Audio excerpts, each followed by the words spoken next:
اس ضیافت میں ہمارے ساتھ کئی چینی بھی شریک ہوئے۔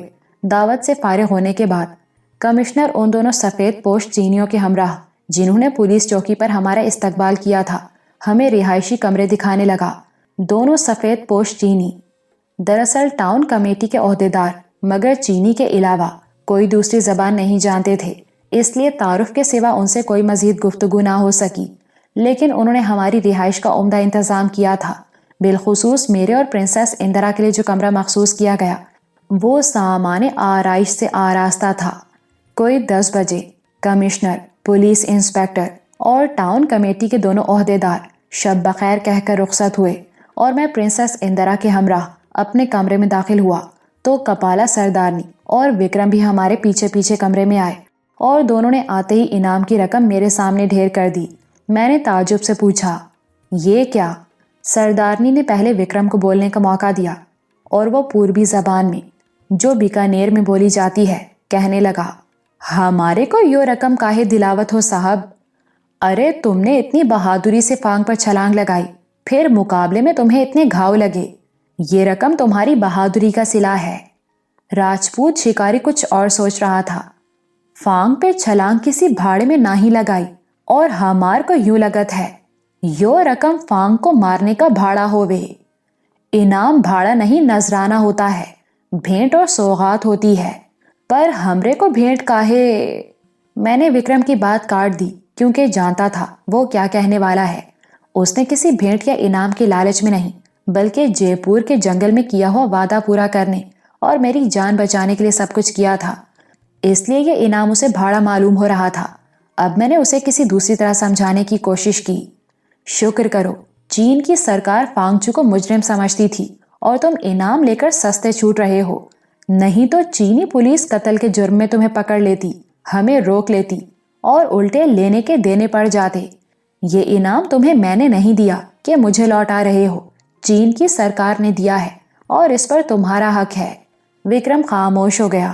میں نے اس کے کندھے پر ہاتھ رکھ دیا۔ میں جانتا ہوں وکرم، تم نے فانگ پر چھلانگ کیوں لگائی تھی، مگر تمہاری اتنی بڑی قربانی کے بدلے تمہیں دینے کے لیے میرے پاس کچھ نہیں، کیونکہ روپیہ پیسہ کسی کی جان کا بدلہ نہیں ہوتا۔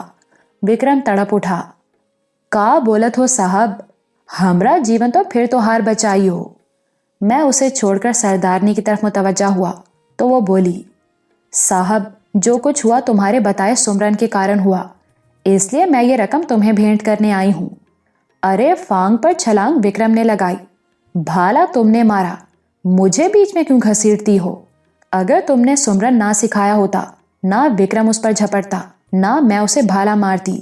سردارنی تو پہلے ہی مجھے دیوتا سمجھ کر سجدہ کر چکی تھی، اسے سمجھانے کے لیے بھی دوسرا طریقہ اختیار کرنا پڑا۔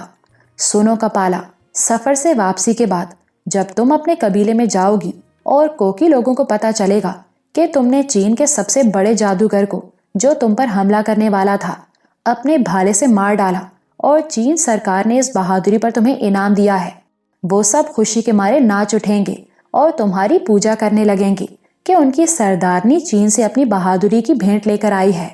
اس لیے کوکی لوگوں کو دکھانے کے لیے یہ رقم تمہارے پاس ہونی چاہیے۔ میں پہلے بھی بتا آیا ہوں، کپالا کو اس بات پر بڑا فخر تھا کہ وہ گھومبی کی چہیتی اور کوکی قبیلے کی سردارنی ہے۔ سفر کے دوران اگرچہ اس کے قبائلی توہمات میں جو ورثے کے طور پر ملے تھے بڑی تبدیلی آ چکی تھی، پھر بھی اسے اپنے لوگوں میں سربلند رہنے اور آس پاس کے قبیلوں میں اپنی سرداری منوانے کا شوق تھا۔ حکم چلانا اور حکومت کرنا اس کی فطری کمزوری تھی۔ جب پتہ چلا کہ انعام سے جہاں کوکی قبیلہ اس کی سرداری کا گرویدہ ہو جائے گا، وہاں آسام کے دوسرے سرحدی قبیلوں میں بھی بہادری کا بڑا چرچا ہوگا، اس نے میری بات مان لی اور انعام کی رقم اپنے پاس رکھنے پر تیار ہو گئی۔ ٹھیک ہے صاحب، تم کہتے ہو تو میں رقم رکھ لیتی ہوں، مگر یہ ساری شوبھا مجھے تمہارے کارن ملی ہے۔ میں نے ان دونوں کو مشورہ دیا کہ وہ اپنے اپنے حصے کی رقم صوبیدار خداداد خان کے پاس جمع کرا دیں، کیونکہ رقم اس کے پاس محفوظ رہے گی اور واپسی پر انہیں مل جائے گی۔ اس طرح انہیں رخصت کر دیا۔ پرنسس اندرا ابھی تک اس بات پر حیران تھی کہ چین میں حالات کی صورت کس طرح اچانک تبدیل ہو گئی اور انہی خطروں نے جن کے ڈر سے ہم بھاگ رہے تھے ہمارے استقبال اور انعام کی شکل اختیار کر لی۔ اس کے نزدیک